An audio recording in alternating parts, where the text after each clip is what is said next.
साहब, election commission ने जो पाबंदी लगाई है, सबसे ज़्यादा बलूचिस्तान मुतासर हो रहा है। पिछले 5-7 साल से लोगों को मुलाजमतें नहीं मिली। क्या आपकी हुकूमत उसके खिलाफ अदालत में जाएगी? जी हाँ, बिल्कुल इसमें हमें तहफ़्फ़ुज़ात हैं, क्योंकि हमारे जो ही हम आए तो हमें पता चला कि हमारा पूरा पीएचडीपी स्टक पड़ा हुआ है हाई कोर्ट में। और वहाँ पे सो काइंड चीफ जस्टिस साहब से हमने रिक्वेस्ट किया कि साल एंड होने वाला है तो काइंडली इसको आप रिलीज़ करा दें। वहाँ पे जो केस पिछले हमारे गवर्नमेंट ने पीएचडीपी बनाया उसमें बहुत सारे लैप्सेस थे जिसकी वजह से स्टक पड़ा हुआ था, इसमें बंद पड़ा हुआ था हाई कोर्ट में। सो काइंड चीफ जस्टिस का और जस्टिस जमाल मंदुखेल साहब का, उन्होंने उसको वहाँ से हमें रिलीफ करके दे दिया।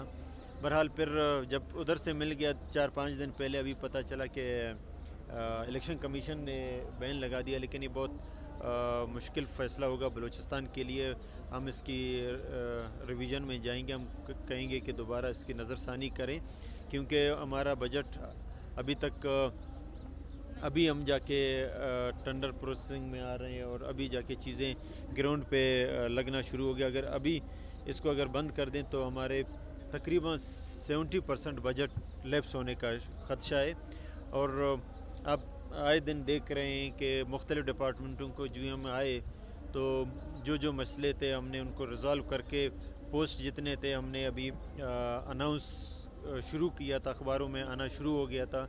और जो सबसे ज़्यादा हमारी पोस्टें हैं वो हैं एजुकेशन और हेल्थ डिपार्टमेंट में।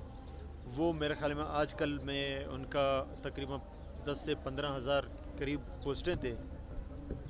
वो आजकल में उनको हम अनाउंस करने वाले थे कि ये आ गया, तो इंशाल्लाह हम रुजू करेंगे इसकी रिवीजन के लिए। और उम्मीद है कि इलेक्शन कमीशन इसमें हमें बलूचिस्तान के स्पेशल केस के तौर पर हमें उसमें रिलीफ देगा, क्योंकि अगर नहीं दिया तो हमारे इतने सारे पोस्ट और फंड खदशा है कि उनको ज़ाया होने का। सर, तो ये आपकी ट्वीट है, यानी अगर आपकी है तो सर आप सिर्फ इंतज़ार करेंगे बिल्कुल, या इस पे आप किसी से बात भी करेंगे? सीपेक बहुत अहम कंपोनेंट है और हम ख़ासकर बलूचिस्तान में इसकी बहुत अहमियत है। हम चाहते हैं ये हो जाए और इसमें कोताही हम कहीं बर्दाश्त नहीं करेंगे, चाहे हमारी तरफ से हो चाहे फेडरल की तरफ से हो। हम कहते हैं ये जल्द से जल्द पाए तकमील तक पहुँचे।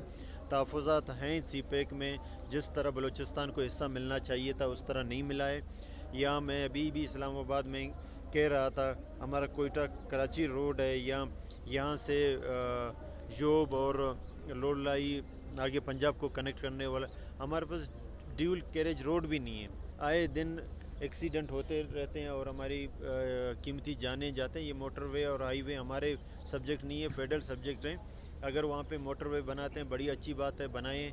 पंजाब भी हमारा मुल्क का सूबा है और हम वहाँ पे भी घूमते हैं। अभी मैं बाय रोड इस्लामाबाद लाहौर गया, अच्छी बात है, मुझे खुशी भी हुआ। हम चाहते हैं कि यहाँ पे इस तरह के रोड हों और इसमें फेडरल गवर्नमेंट सिर्फ एक सूबे तक महदूद नहीं करे डेवलपमेंट को, इसको आगे बढ़ा दें। और यही वजह है कि लोग फिर ऐसा महसूस नहीं करें कि ये मुल्क सिर्फ एक सूबे का है। ये मुल्क पूरा चार कंपोनेंट है, सबका है। महसूस नहीं करें, यहाँ के लोग ये महसूस नहीं करें कि हमारी तरक्की में फेडरल का कोई किरदार नहीं है।